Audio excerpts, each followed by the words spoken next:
Hey, everybody. Welcome to Unscripted. This is Pastor Chris and Pastor Matt, and we're here to talk to you today about all the great stuff that is happening here at Holy Cross, and hopefully... And just other stuff in general. Not just Holy Cross stuff. Let's talk about life. That's why it's true. unscripted. Hold on. Well, this is so unscripted that I forgot to plug my computer in and it died. So hold on. Hey, everybody. That's how unscripted this is. Yeah. Is that my computer just died? It's so unscripted that it seems unprepared. What? I just went down and had lunch with Benjamin Hoyer, the oldest of the Hoyer boys, founder of Credo Coffee. Yeah, so that was fun. We went to the Four Rivers. If you've never been there before, that's a fantastic place there. Boy, good barbecue. I have been there before. Yeah, what do you get there? I like their burnt ends. Those are good. Those are good. I just made some burnt ends this past weekend. In fact, coming off the big Thanksgiving, I smoked my first turkey. It was the best turkey I've ever had. I don't want to brag or pat myself on the back, but let me tell you what I did. I decided to do a Cajun turkey. It was fantastic. I took that Paul Cheers. He's got some kind of injector that is Cajun butter, and I was watching this video from this chef. I can't remember his name. He's kind of a quirky scientist too, like in all of his cooking shows. Alton Brown, I believe is his name, but he's always got like scientific facts with everything. And so he brined his turkey for like 4 days. I didn't do it that long. I brined my turkey for 1 day and made my own brine, and then patted it down, washed it off, and then injected it between the skin and the meat with this garlic Cajun butter like 25 times in different places, all over the place. And then I put a Cajun season on top of it, and then I smoked it for about 4.5 hours. Whoa! It was so good. Oh, good. So good. Yeah. We did non-traditional Thanksgiving. So we started the day by going to the beach. We took all the tops off the Jeep, not just the two little tops, but we took the doors off and the hard top as well. And then we went to the beach. We stayed there for a while, and then we came back, and we had ordered. They weren't open on Thanksgiving, but the day before we had ordered. You know how like Tijuana Flats has a catering thing. Oh yeah. And you get so like a build your own taco bar kind of thing. And so we had gotten that and heated that up and had that. And so, yeah, it was good. What does your wife eat during that? She's a vegan. She can't have the Tijuana Flats. Yeah, she can. She just can't have the meat or the cheese or the dairy, but she can have the beans and all the veggies and the tortillas and chips and all that stuff. So, okay. Yeah. Okay. Mm-hmm. Okay. So your Thanksgiving, you go to the beach. You took some Tijuana Flats. Wait, you had to get it the day before. No. We came home to eat. We just in the morning. Yeah. So, but wait, did you pick up the Tijuana? You didn't pick that up on Thanksgiving, did you? No, we got it the day before. We just refrigerated the thing and then heated up the meat and the beans. So. Okay. Yeah. Okay. So it worked good though. Yeah, it was good. Tijuana Flats. There's only 3 of us. And so to cook this big traditional Thanksgiving meal, first of all, I'm really the only one that likes it. Like you said, my wife's a vegan, so she doesn't eat the turkey. And McKenna's not, but she's just not a fan of it. And so, there was kind of really no point in trying to do that. Has your wife ever had one of those tofurkeys? Like or not like the one of the like a artificial turkey or whatever? I don't know. Yeah. She can have one of those. I think so. I mean, she eats a lot of artificial meat, but we've come, and she does use tofu a lot in her cooking. But I mean, now, you've got all those Beyond Meats, yeah, they're not too bad, actually. Yeah, the Beyond Burger and all that kind of stuff. So, well, I think I told you, I don't know if I said this on Unscripted, but your wife was so nice. She made this cheese dip, and she Oh, yeah. brought over. It was like nacho cheese dip, and Yeah, like and a queso. What's that? It's like a queso. Yeah, it's a queso. Yeah. It's a queso.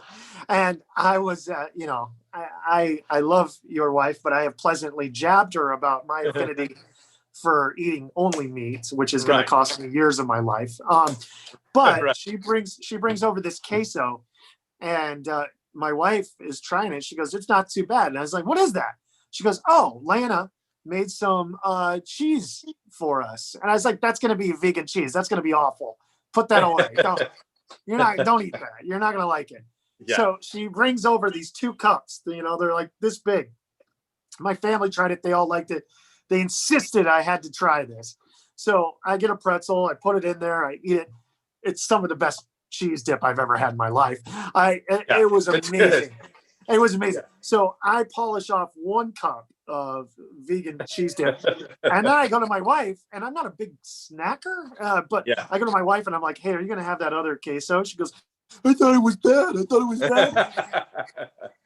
Like, it's not too bad. It's pretty good. Yeah. But I polished off 90% of that. But what goes in that? That's the point that, like, my point is, your wife really has to work to eat. She does.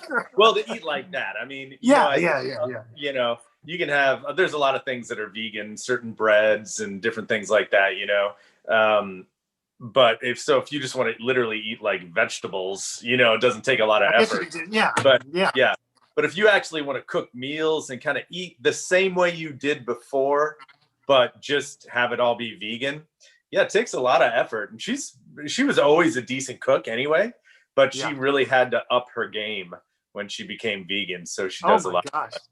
I'll tell you what, though, I have jousted at vegans before, but she made me that time at Cancer when we had the steak fry. Oh, right. What was that she made? Yeah, so it was like a veal cutlet kind of thing, like a vegan veal cutlet, veal parmesan. So good. Yeah, it actually was really good. I ate the whole thing. Yeah. and then I go over to their house. Carter even liked that? Carter tried it and he liked it? Yeah. And I was like, every time I've made fun of the all fake stuff, before I was a pastor, I did video and photography. And one of my last jobs I got hired for was by PETA. I got hired by PETA to cover their national meeting, right? Mm-hmm. And so I'm doing photography, all this stuff. And everybody from PETA was super nice. And they came to me and said, "Don't forget, we have lunch for you today." I'm like, fantastic. I forget that I'm very much a meatitarian. And that, so I get in the line and they're like, "General So's chicken." And I'm like, "Oh, I'll take some of that. Here's some flank steak." And I eat it, and I'm getting ready to eat it. And everything tastes completely different. Yeah. And tastes a little off. You're like, what is yeah. I'm like, what is going on? And the guy who was kind of helping me that day goes, "This is PETA, right? They're not going to serve any animals at a PETA national convention." Right. I'm like, oh. The thing I appreciate about your wife is she doesn't try to pull something off like it's animal. Right. She goes, "This." And so we go over to their house and she does this fried cauliflower. Mm-hmm. Oh my goodness. If your wife actually cooked for me every day, I could be a vegan. But I never as long as she supplied you with all the yes. But I would never go through all the effort that she has to go through to make all that stuff. It does. And she cooks a lot, because a lot of the stuff, even before you make the actual meal you're gonna eat, you gotta almost make your own ingredients. So a lot of the base for a lot of that stuff is raw cashews, and you kind of soak them and then you blend them, and it creates something kind of that consistency of a lot of the stuff, or even those vegan cutlets that she made was she bought this stuff that was, I think it's called EVP or something like that. It's something vegetable protein.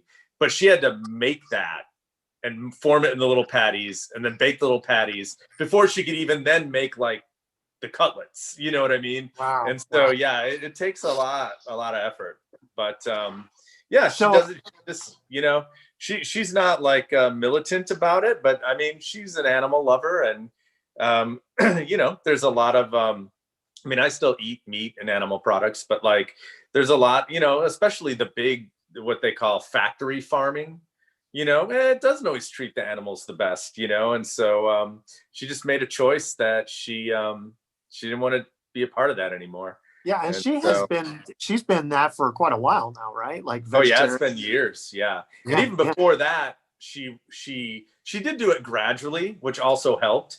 Like, she didn't jump right into being vegan. Like, she went kind of vegetarian for a long time, you know. And then so that kind of helped, you know. And then finally she made the leap to being all the way like plant-based. So yeah. And actually, I want to like her vegan like cheese dip, because that was like one of the things that most kept her from going vegan. Was she used to love the nacho cheese dip, you know, the queso dip, like that was her jam. And she was like, you know, she would be like, I don't know if I can give that up. You know?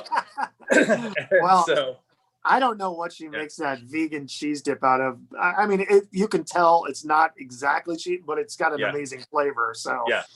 I'd give up cheese for that. That's amazing. Good stuff. Hey, welcome to everybody who's watching Unscripted. I see Barbara Hartpence is here. Welcome, Barbara. We miss you. We love you. Hope you're doing well, as well as everybody else. I see Ilka's on from Germany. Hey, Ilka. Yeah. Matt, say hello in German. Guten Tag. See, there you go. Wie geht es Ihnen? Hey. Wow. Oh, yeah. Look at you. 3 years of German in high school. And wait, what other languages? You can say, go ahead. I know the word for potato salad in German. It's always one of my favorite words. It's Kartoffelsalat.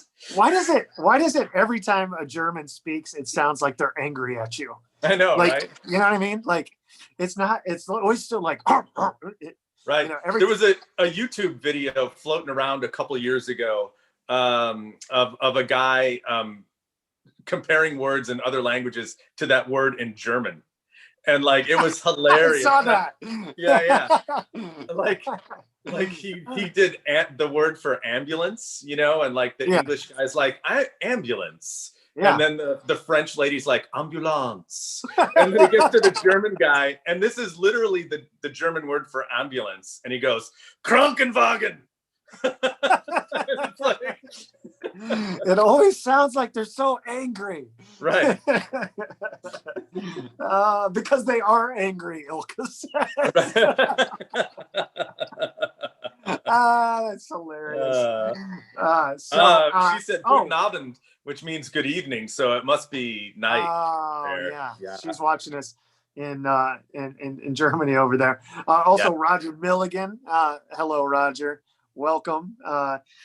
So I saw, what's his name? The Lutheran pastor that went over to Germany. Gary Schutzke. Gary Schutzke just posted a picture from Germany. He was over at St. Luke's, and he posted a picture this morning that it was snowing over there. And actually, Ilka just commented that it's snowing. Huh. So I wonder if they're in the same town. I know Germany's pretty big. That's what I hear. Pretty big. Probably not. Well, no, I don't know where I don't know where he went in Germany. That's like every time somebody meets somebody from Iowa, they say, "Hey, do you know him?" I'm like, actually, it's a state. Yeah, it's a big state. It's a state of 3 million people. I don't know them all. Yeah. You're right. Oh, that's funny. Yeah, pretty funny. So I realized sometimes we really dream pretty big here. We were doing cruise through Christmas, and I grossly underestimated how many lights this was going to take. Oh man, this is going to take a lot of lights. It's going to look like the Griswold. We were watching Christmas Vacation last night. That's what it's going to end up looking like. Clark Griswold. I'm going to be up until midnight. You know, like Yeah. Yeah, I have a feeling I'm going to be stringing a few lights myself at this rate. Oh, you will be. Yeah. yeah, I see all these people, like back in October, they're, doing these drive-through, like there's a wonderful drive-through Christmas show at Daytona where the Speedway is.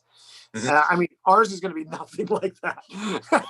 I mean, that must have been thousands and thousands and thousands of dollars. And we got this idea to do the drive-through with a live nativity at the end because our trunk or treat was so successful. But yeah, man, this is Dennis. We are doing literally one tube of lights that we're doing that you'll drive through is 400 feet long. And so we've got PVC pipes that are creating arcs. And then we've got literally thousands of lights, you'll be driving through, and then you'll be going through this Christmas tree farm-ish type thing. And then you'll be going through a silent night tunnel, and then you'll see the live nativity. But yeah, every time you do an event the first time, you kind of have this idea of what's gonna take, and then you have the reality of what it's gonna take. And the reality is this is a much bigger project than even I anticipated. Right. Yeah. Is it shrinking? Like, yeah, it's kind of, in my head, it was going to take 10 minutes to drive through. Now it's going to take about 90 seconds. Yeah, no, it is going to take longer than that. But I think this is going to be one of those events where you build it the first year and then you kind of build on the next year and you build on the next year. Kind of like what we did when we did the Bethlehem experience. Like the first year, we didn't have all the booths that we had last year.